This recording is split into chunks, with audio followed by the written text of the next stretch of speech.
Hey guys, Thomas Leroy here. Have you ever tended a fire? I've got like 15 years worth of notes and prayers and such that I'd finally decided, well, I'm not going to pack them with me whenever I leave here. So I'll just go ahead and burn them rather than having them rot in a landfill somewhere. And the strangest thing is the wind seems to be coming from 3 different directions. And it shifts from coming from the east, and then it starts coming from the west, and it starts coming from the north. And it seems as though no matter where I stand, it's going to shift back towards me, and the smoke and fire points this direction. The most bizarre thing I've ever seen. Well, I can't say that really, now can I? So I got out this morning right after I heard a speedster flying down the road. And I was thinking, hey, I bet you that's my buddy. And they're into that daredevil stuff. Wait, hold on. Yeah, we're trying to stir the fire up. Because the car has to be repaired. Strangest thing is this is a repair that was already done, and it was these actuators that take care of the blend of hot or cold coming out of your vents, and they started screwing up and just started going clack clack clack clack clack clack, and would be like that for like the first 30 seconds or more that you're driving around. It does quit after a little bit. But, it's not really functioning right. And the weirdest thing is that these things were wired in so that they had power, even if the key wasn't in the ignition. And and even stranger than that is since the boys came back in town, they stopped malfunctioning again. But yet still, we're going to have them replaced so that when we drive out of here, we're not stuck somewhere with that thing, being a great big pain to us. Because it is pretty annoying. It's a loud clacking noise. It's quite kind of disturbing. Well, I mean, some people find it very disturbing. I find it a little annoying, I guess. And of course, that's why I'm having it repaired. And of course, the person that I'm looking at this morning and who's driving me back from the repair shop so I didn't have to walk is strangely familiar. And I'm looking forward to this week. Feels like it is a new beginning of some sort. And started out whenever I took off here in Crowder, saying about it looks like somebody prayed, and I'm like, well, God, pray all the time, man. Pray all the time. Now, I did take the time yesterday to make a special prayer about there being peace here, because what am I about other than peace? Peace and love, the good stuff, light, of course, because light, I believe, is love. Hold on. But, yeah, so we're back on it. We're trying to be clean and clear, which I know within a couple of days we will be. And then I'm quite sure no one's going to be saying I'm toxic, except, of course, those who should not come near me too close because their sin and everything's going to cause them to heat up. In other words, dragons. And I'm just real happy that things are progressing nicely, that we're continuing to advance and improve and be improved. And I'm very thankful for that. And I pray that, we continue to be rooted in the house of heaven and dressed in those good blues that we love so much. And, of course, we remain unavailable and inaccessible to all the dark, evil, hateful folks and their designs and all that, and their energies. And I'm real happy that when we leave here, we're leaving them behind. They're not going to be going with me, that we don't have to take the evil past with us. And because after all, we're not going to have any need of them for anything anyway. I guess maybe that they supposedly were fulfilling some type of need or job or something for us, unbeknownst to us. Of course, they would never inform us of any of these things, because we would ask questions and say what and why, and go, well, okay, no, we don't want to be part of that. Thanks anyway. We'll get rid of all that and get rid of this, and no, we don't need you for anything. Never mind, goodbye. Because no, we're not black magic, and we're not evil. We're not against the Father in heaven. I tell you what, it wasn't long after I got here that I was talking to one of my neighbors who seemed to be friendly, and maybe Catholic. They expressed that same damned sentiment of these damned things, about basically how they hate old white men. And I looked at them, I said, no, I kind of like old white men. I have a sort of a real soft spot for them, and always have. I'm kind of in agreement with them. And again, as far as I can tell, the whole damn thing was, you are of the Father, you are of the heaven, you are of the light, da-da-da-da-da, and we want you to think anything else but that, and know that he hates you, and that he'd never accept you, and blah, blah, blah, blah, blah, blah. And damn, talk about a shitty ride. It certainly wasn't the Magical Mystery Tour. It was more of a, or the mystery is why are they making you suffer so damn much? And the reason why is because they're not your kind. And you're not really supposed to be here. And you're supposed to be somewhere else. You're supposed to not be giving them anything. And, I mean, it's good to be charitable and everything, but no reason to feed the damn dragon now, is there? Not whenever you're in disagreement with it. And, of course, I am in disagreement with the dragon. It's not a bird. It's not our Father in heaven. It's not the light. And it's not me. Not what I am, not what I'm about, not in agreement with it. Never could be. It's still to suggest that we'd ever be in agreement regarding anything. And if there was any kind of agreement or situation in which they served a purpose, it was because they designed it and made sure I didn't know anything about it, so that, and made me think this, that, or the other, so they could then claim that there was this service they were providing or whatever. But see, I'm real sure that it was never supposed to be them anyway. I was never supposed to be here among these in what seems to be the land of the dead, and never partnered or hanging out with black stuff, because I'm not black and I don't do black stuff. Not that I'm hating on them, of course not, because I don't hate. I can't. That, thankfully, thanks to the Father, was removed from me. And that's why whenever I look at, I try to tune in to see what people are doing, you know, and at least a little bit. And that's why I look at something like Jesse Lee Peterson, which, you know, God bless him. I hope he's doing good for people and helping. I think he is. But he sounds like he's more like a Buddhist. And he's even saying, you know, that if you feel any sadness for anyone, or here's the thing, if you knew that your feeling sadness for another would help them, that your tears might help them, would you want to feel? The problem I have with Jesse's teaching is it sounds like he's trying to teach them all to be clickers. You know, you're all Spock. If you have any emotions, you're damned. Well, again, they say God is love.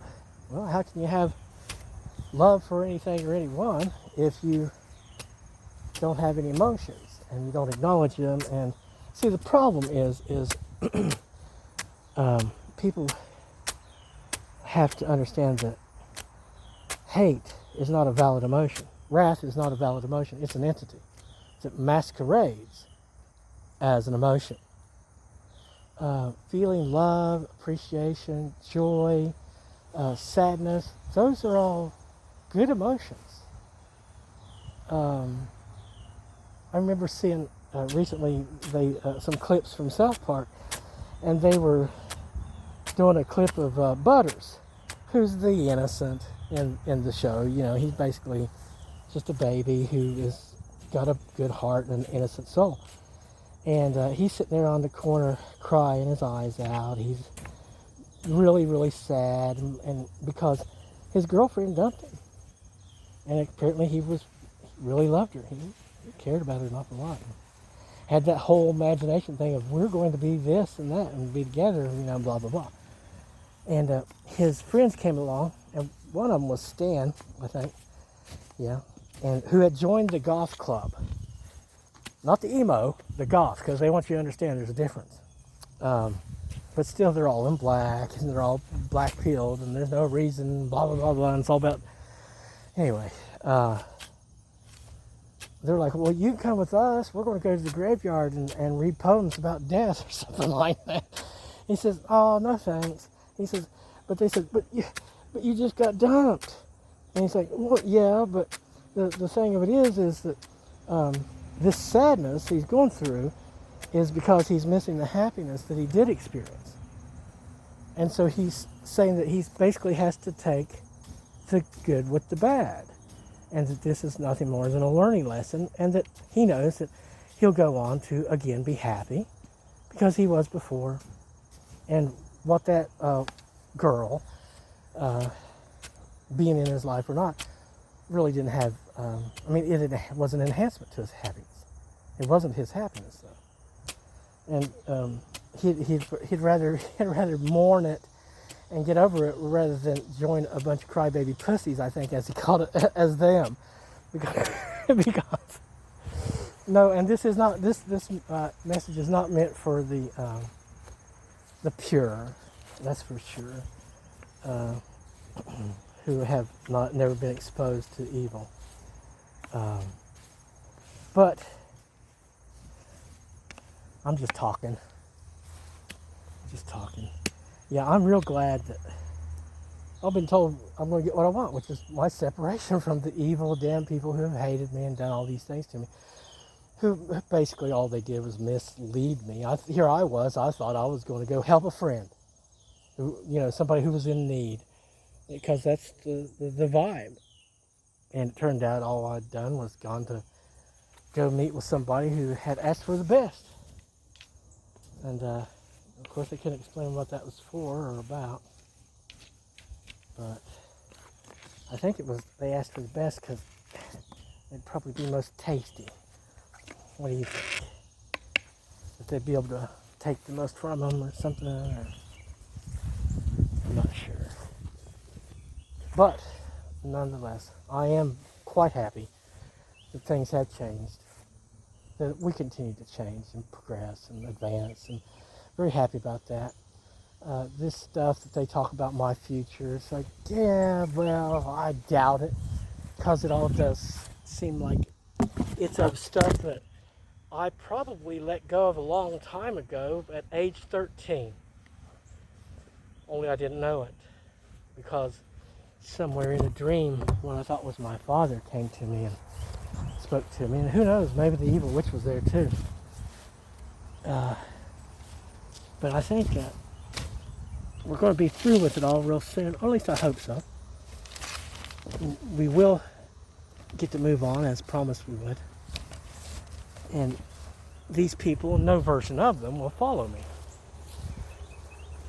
That I do get to leave the past behind, and them and all their darkness and hate, and this that they tried to partner with me. I'm very happy that all these that I've renounced and all versions of them cannot be partnered with me and won't be partnered with me.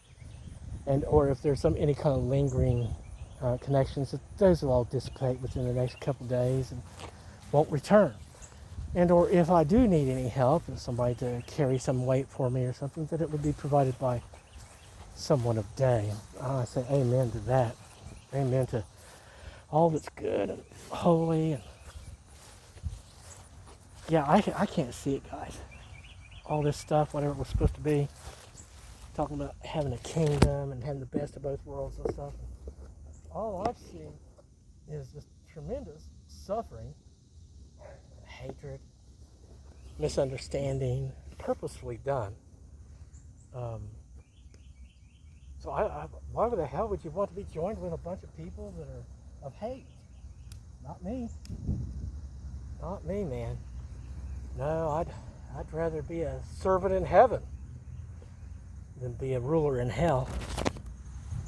And you know what? Even if I was X, I'm sure that state of being is a temporary type of thing, and that inevitably you rise up from it, and you're no longer, you don't have your feet on the ground. I don't. Again, like if I was going to be an earthbound mystery, I'd have to be at the very top, closest to the good God of light and life, He who has no darkness in Him, to be able to do it correctly. I know that. At least that's what I feel, and I stay committed to it. And the reason why is it don't matter if I got dropped. It don't matter if He shunned me. It don't matter if He put me through hell. Like, do you love God? Well, I love the light and never wanted to leave Him. So whatever it takes, or however long it takes, the intention, of course, is to get back up to the point where He's like, well, there you are. What the heck have you been doing? Where you? Well, all right. Let's see what we can do for him to get back up here where he's supposed to be. Now that he's probably learned his lessons. And I don't want to learn any more lessons the hard way. Truthfully. I would prefer to have been given a manual and had actual tech support. The kind that you actually know is your support and not the evil that's saying, yeah, go ahead and delete that drive altogether. Right, yeah. You know, something like that. But I've been praying about it. And I know that from henceforth, we're going to be meeting with better people and doing better things, improving in the right ways, continuing to go up. Hey, you know, you could be heroes if for only this one day. That's what the man said. At least one of them. And just that one song alone, let alone all the others, is enough to make you think, yeah, he's a pretty darn good guy. He was used to riding around in the back of the taxi, wasn't he? Yeah. You know, I could tell you now, I'm real sure that what I was correct whenever I said what Jesus was really after by coming to the world and probably into the land of the undead. He's looking for friends. People he could take back home with him to be him and become him, or more like him. So that whenever he looked around, all he saw was, again, him. Bunch of good people. I bet they're all blue. I keep on remembering that one video I saw. I can't remember the name of the song or whatever, but it was something about some guy who was all by himself, and he loved it. Everywhere he looked, that was him, and he was just fine with it. I'm real sure. He wasn't lonely a bit. He was just happy because, he had the light, and everywhere he looked, he found what? Him. People of the good blue, because it was a big blue world that he was living in, and everything was blue there, basically, I guess, mostly. There wasn't any fire. Crazy fires. That's just crazy. That's all fire is. It's like, hey, you want to go crazy? Lose your mind, probably lose your soul too. That's why I say, fire, don't walk with me. Don't be with me. Don't live with me. Fire, Go away. God love you and God keep you. Thanks for helping. Thanks, and I love each and every one of you who are loyal to the day and are loyal to getting us back up, out of the way of harm. I pray that the heavens keep us out of the way of harm, and that this week we make all that progress that we need to. If we need to do anything to finalize our separation from Christina and Donald and Sylvester and Sylvia and Thomas Lee and all those of the dark, evil, feminine, including the Satanic Church of Rome, if need be. I just pray that we accomplish that very soon. I suppose part of it is giving up these physical things that we've been taught to believe are necessary. Like eating. Of course, we give up the habits to feel calmer or brighter. So again, guys, thanks very much. Thanks for your patience. I know it's trying. I know it is. But what you've done has really accomplished a great deal. And it's continuing, so it's bringing me... Have you ever heard that smoke follows after beauty thing? I'm telling you, this fire just keeps shifting. Yep, we're real happy we don't have fire. This is a house of light, a house for the Prince of Peace, a house of day without the other. God bless you. God love you. The good God I'm talking about, not one of those bad gods. May the sun shine upon you. Let the sun shine. Let the sun shine in. Just let the sun shine.